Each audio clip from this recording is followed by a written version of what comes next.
Praise lord. మీ అందరికీ దేవుని నామమున వందనాలు. అందరూ బాగున్నారా? ఈ ఉదయకాల సమయంలో దేవుని మాటలు వినడానికి సిద్ధపడదాం. దేవుడు నీతో నాతో మాట్లాడును గాక. దేవుని యొక్క వాక్యాన్ని ధ్యానం చేద్దాం. సామెతల గ్రంథం 28వ అధ్యాయం 20వ వచనాన్ని మనం ధ్యానం చేద్దామా? నమ్మకమైన వానికి మెండుగా దీవెనలు కలుగును. దేవుడు చెప్తున్నాడు, మెండుగా దీవెనలు కలగాలంటే నువ్వేం చేయాలంటే నమ్మకంగా ఉండాలి. నమ్మకంగా ఉన్నవాడినే దేవుడు మెండుగా దీవిస్తాడు. చాలామంది దేవుడు నన్ను దీవించాలని ఆశ ఉంటుంది, దేవుడు నన్ను ఆశీర్వదించాలని ఆశ ఉంటుంది. కానీ ఆశీర్వదించబడలేకపోవడానికి గల కారణం ఏంటంటే దేవుని సన్నిధికి రావడమే కాదు, దేవుని సన్నిధిలో నమ్మకంగా ఉండగలగాలి. ఎవరైతే దేవుని నమ్మకాన్ని కలిగి ఉంటారో, దేవుని మీద నమ్మకం కలిగి ఉంటారో, దేవుడు ఎవరిని నమ్ముతాడో వారిని దీవిస్తాడు. మీరు కూడా గమనించండి, మీరు ఎవరైనా మేలు చేయాలన్నా, మీరు ఎవరికైనా మేలు చేయాల్సిన అవసరం వచ్చినా మీరు నమ్మకంగా ఉన్న వ్యక్తికే మేలు చేస్తారు. అదే ఆ గుణం ఎలా వచ్చింది అనుకుంటున్నారు మీ దగ్గరికి? అది దేవుడు కలుగు చేసిన గుణం. ఈ రోజున దేవుడు అది కూడా అదే మాట్లాడుతున్నాడు. మీరు నా దగ్గర నమ్మకంగా ఉంటే, మీరు నా యొద్ద భక్తిగా ఉంటే, మీరు నేను నమ్మే విధంగా మీరు ఉండగలిగితే నేను మీకు మేలు చేస్తా అంటున్నాడు. మరి మీ జీవితంలో ఎందుకు మేలు జరగట్లేదో ఈ పాటికి అర్థమై ఉండాలి. ఎందుకు కలగట్లేదయ్యా అంటే దేవునికి నమ్మకం కలిగించేలాగా ఉండట్లే. దేవునికి నమ్మకం కలిగితే తప్పక దేవునికి మేలు చేస్తాడు. ఉదయకాల సమయంలో స్పష్టంగా నీతో మాట్లాడుతున్నాడు. ఎక్కడైనా దేవునికి నమ్మకంగా ఉంటావా?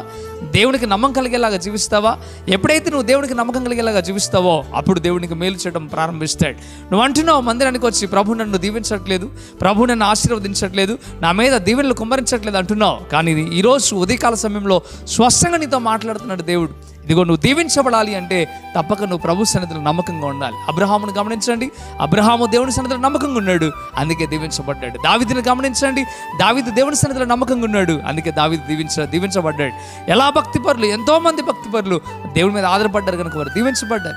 యోబుని గమనించండి, యోబు విషయంలో మనం చూస్తాం 1వ అధ్యాయంలో ఆయన నమ్మకమైన వాడు అని మనం చూస్తాం. ఆ నమ్మకంగా ఉన్నాడు కనుకనే యోబు 2 ఆశీర్వాదాన్ని పొందాడు. ఈ రోజు నీ కుటుంబంలో, నీ సమస్యల్లో, నీ ఇరుకుల్లో, ఇబ్బందుల్లో దేవుడు తోడుండాలంటే తప్పక నువ్వు దేవునికి నమ్మకంగా ఉండాలి. దేవుడిని దీవించాలి అంటే తప్పక నువ్వు దేవునికి నమ్మకంగా ఉండాలి. ఈ దినం మొదలుకొని దేవునికి నమ్మకంగా ఉండడానికి ప్రయాసపడు. దేవుడు తప్పక నిన్ను దీవిస్తాడు, ఆశీర్వదిస్తాడు.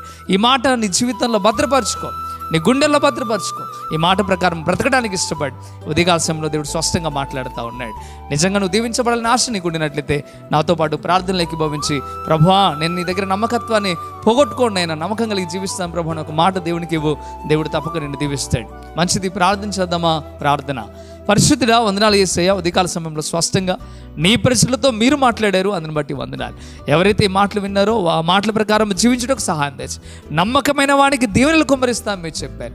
నీ నామంలో ఆ బిడ్డలకు దీవెన కుమ్మరించబడును గాక, నమ్మకంగా ఉందురు గాక. ప్రభు మీకు వందనాలు అయ్యా. నీ సన్నిధిలో నమ్మకంగా యథార్థంగా ఉన్నవారు ఎంతోమంది దీవించబడ్డారు నాయన.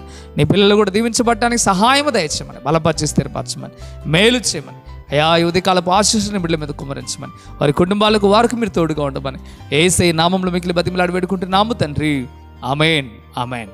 మంచిది ప్రియమైన బిడ్డలారా, ఈ వాక్యం ద్వారా మీరు బలపరచబడినట్లయితే తప్పక కృపా TV India YouTube channel subscribe చేయండి. అదే రీతిగా మీరు లైక్ చేయడం ద్వారా అనేక మందికి సజెషన్గా వీడియో పంపించడం జరుగుతూ ఉంటుంది.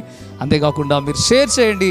అనేకులకు షేర్ చేయడం ద్వారా మీరు సువార్త ప్రకటించిన వారు అవుతారు, అనేకులను బలపరిచిన వారు అవుతారు. ప్రభు మిమ్మలను, మీ కుటుంబాలను దీవించును గాక. ఆమేన్. God bless you.